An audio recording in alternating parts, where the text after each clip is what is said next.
We are all living in strange times. What once was considered business as usual, things like going to the supermarket or interacting with your loved ones, has become unheard of in our current climate. Places that were once group settings are now bare, and in the case that people still have to gather, the anxious energy in the air is potent.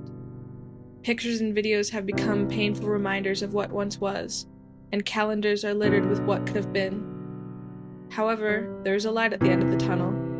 This obstacle will ultimately be overcome, which brings up the question, how will the world be different after we move forward? Perhaps the coronavirus will teach us how to be more considerate or proactive when it comes to sickness and disease.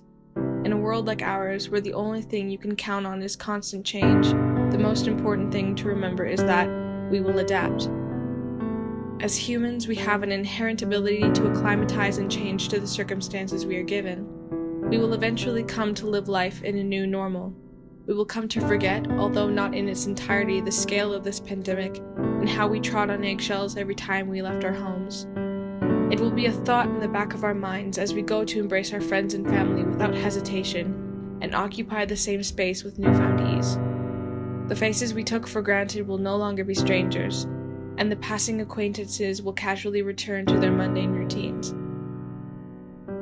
COVID-19 will become a term used in textbooks, and coronavirus will develop into a topic of conversation when discussing a troubled past. We will return to normalcy, not out of ignorance for the devastation this pandemic caused, but for our survival. Dwelling on the past will not help us heal. If we are to come out of this stronger and more informed, we will treat this as a lesson to better appreciate the small things, and those we have the privilege to surround ourselves with.